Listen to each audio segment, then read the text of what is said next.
ओम नमः शिवाय। प्रिय भक्तगण, आज मैं आपको एक कथा का श्रवण करा रहे हैं जिसे सुनने मात्र से आपके जीवन में सुख संपत्ति और धन की वर्षा होगी। आपके जीवन के सारे कष्ट दूर हो जाएंगे। भगवान शिव की कथा से शरीर, वाणी, मन द्वारा किए गए पाप धुल जाते हैं। भगवान अपने भक्तों की सारी मनोकामनाएं पूरी करते हैं। बहुत पुराने दिनों की बात है। एक गांव में शिवराम नामक एक आदमी अपनी पत्नी के साथ रहा करता था। वैसे तो शिवराम एक किसान था, लेकिन उस साल उस गांव में बारिश न होने के कारण सभी किसान की फसलें सूख गई थी, जिस कारण से खेत में फसल उगाने के लिए कोई साधन नहीं था। इस कारण से उसकी जिंदगी काफी हताश और निराश चल रही थी। लेकिन उनके पास एक हाथ से चलाने वाला ठेला था जिसको वह दूसरों की सामान को ढोने के लिए उपयोग करता था। वही ठेला से उसका घर का खर्चा चल रहा था। शिवराम की पत्नी का नाम गंगा थी। वह एक बहुत ज्यादा भक्ति में लीन रहने वाली औरत थी और हमेशा भगवान शिव, भगवान ब्रह्मा तथा अन्य प्रकार के भगवानों को हमेशा याद करती रहती थी। वह हमेशा जब भी खाना बनाया करते थे तो 2 रोटी भगवान शिव के लिए तथा 2 रोटी भगवान ब्रह्मा के लिए अपने बनाए गए खानों में से निकालकर भगवान को भोग लगाकर वह गौ माता को खिला दिया करती थी। यह देखकर उसका पति शिवराम बहुत ज्यादा नाराज हो गया। उन्होंने कहा कि तुम इस तरह से अनाज बर्बाद करोगी तो मैं किस तरह घर चलाऊंगा। तभी उनके पत्नी कहती है कि मैं अनाज बर्बाद नहीं कर रही हूँ, बस अपने कमाए गए और बनाए खाने में से कुछ भगवान के लिए भी निकाल दिया करती हूँ। क्योंकि हमारे पास जो अभी कमाई का जरिया है वह तो सभी भगवान की ही देन है, और उसमें से हम अगर भगवान के लिए थोड़ा धन निकाल दे तो उसमें क्या दिक्कत होने वाली है। अगर भगवान हमें इतना कुछ दे रहा है तो हमें भी भगवान के लिए इतना कुछ करने के लिए भी क्या सोचना पड़ेगा। अगर बाद में हमारे काम नहीं चलेगा और हमारे घर में खाना नहीं बनेगा तो भगवान भी भूखे रहेंगे, और भगवान हमेशा हम लोगों को मदद करते हैं। पत्नी की बातें सुनकर शिवराम की आंखें खुल गई। उन्होंने कहा कि तुम बिल्कुल सही बोल रही हो, हमारे पास जितना भी है खाने पीने के लिए सभी तो भगवान की ही देन है। क्योंकि अगर भगवान हमें काम नहीं देगा तो हम इसी तरह से भूखे ही रहेंगे। तुम हर रोज भगवान के लिए थोड़ा खाना निकाल कर भगवान को भोज लगाओ और गौमाता की आशीर्वाद से हमारा पुण्य भी बढ़ेगा और भगवान हमें सद्बुद्धि भी देगा। शिवराम की पत्नी गंगा कहती है कि आप भी भगवान शिव की आराधना और उनका ध्यान किया करो, इससे हमारी कमाई का जरिया ज्यादा हो जाएगी। उन्होंने अगले दिन ठीक वैसा ही किया, भगवान का ध्यान करके घर से निकला और मुझे उस दिन बहुत ज्यादा की कमाई हुई थी। वह बहुत खुश था। शाम को जैसे ही घर आया अपनी पत्नी गंगा से कहता है कि आज मेरी कमाई बहुत ज्यादा हुआ है और इस कारण से मुझे बहुत ज्यादा मिला है। तभी उनकी पत्नी खुश होकर कहती है कि यह तो भगवान की देन है, आज आपने भगवान को दिल से याद किया है और भगवान शिव हमारे साथ आगे भी हमेशा ऐसा ही करेंगे। वह उन पैसों को अपने राशन के लिए उपयोग किया और जब थोड़ा पैसा बच गया तो उनकी पत्नी बोली कि हम कुछ पैसा भगवान के चरणों में होने समर्पित कर देते हैं।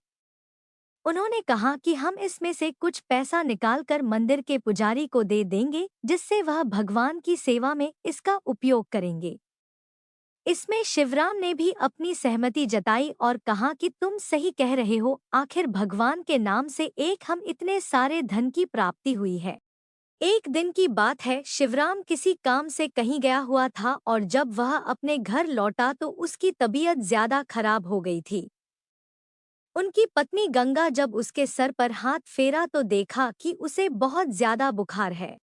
उसने तुरंत ही अपने पास के डॉक्टर को बुलाया और कहा कि मेरे पति को बहुत ज्यादा बुखार है। डॉक्टर ने शिवराम को चेक किया और बोला कि यह तो बहुत ज्यादा बीमार है, बुखार और कमजोरी काफी ज्यादा है, इसे 1 महीना स्वास्थ्य सही होने में लग जाएंगे। दोनों पति पत्नी बातें कर रहे थे कि अगर 1 महीना उसकी तबीयत ठीक होने में लग जाएगा तो उनके घर का खर्चा कैसे चलेगा, आखिरी 1 महीने तक कौन कमा कर लाएगा और उनका घर चलाएगा। क्योंकि उस साल भी बारिश नहीं हुई थी और उनके खेत में अभी तक सूखा ही था, इस कारण से फसल भी नहीं हुई है और तबीयत खराब होने के कारण वह मार्केट भी ठेला लेकर नहीं जा सकता था। ऐसे में उसका रहन-सहन बहुत मुश्किल होने लगा था। 10 दिन बीत जाने के बाद उन्होंने देखा कि उनका तबीयत थोड़ा थोड़ा सही हो रहा है, लेकिन फिर भी वह चलने हालत में नहीं था। उन्होंने सोचा कि मेरे खेत में फसल नहीं हो रही है और हमें बाहर जाने का रास्ता भी नजर नहीं आ रहा है, क्योंकि मेरी तबीयत खराब है। पता नहीं आगे की जिंदगी कैसी चलेगी।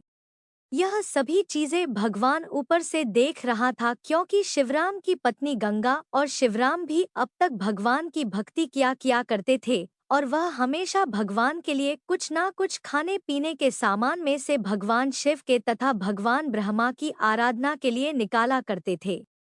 भगवान शिव बहुत ज्यादा चिंतित थे कि वह शिवराम की मदद किस प्रकार से करें। एक दिन की बात है, भगवान शिव ने ब्रह्मा को बुलाकर कहा कि हमारा भक्त का हाल बहुत बुरा है, हमें उसकी मदद करनी चाहिए। उन्होंने कहा कि वह तो अभी बीमार है, हमें उसकी मदद करनी चाहिए। उनके खेत में जो अभी बंजर है उसमें खेती कर बहुत सारा अनाज उगाने का काम करेंगे, जिसे देखकर शिवराम बहुत खुश हो जाएगा और वह खुश रहेगा। शिवराम अभी बीमार ही था कि उनके खेत में बारिश होने लगी भगवान के द्वारा और भगवान शिव खुद ही उनके खेत में हल चलाने के लिए आए थे। उन्होंने हल चलाया, बीज को उगाने के लिए उस खेत में बीज को बोया। भगवान ही उसके को देखरेख में किया करते थे और किसी को भी कुछ भी कानो कान खबर नहीं थी। एक दिन की बात है, भगवान शिव शिवराम के सपने में आकर कहते हैं कि तुम्हारे खेत में बहुत सारे फसल लहलहा रहा है, तुम सोकर क्या कर रहे हो, जाओ अपने फसल को काटो और उसे बेच दो, इससे तुम्हारी जिंदगी की सारी मुसीबतें आसान हो जाएगी ही। इतना सुनते ही शिवराम की आंखें खुल गई, उसका सपना टूट गया। उन्होंने सोचा कि भगवान शिव ने खुद ही आकर अगर ऐसा कह रहे हैं तो हो सकता है कि हमारे बंजर खेत में बहुत सारी फसल हो सकती है।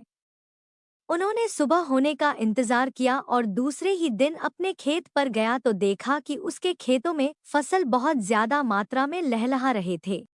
अब शिवराम और उसकी पत्नी गंगा दोनों फसल की कटाई करते हैं और उन्हें मार्केट में अच्छी कीमत में जाकर बेच देते हैं।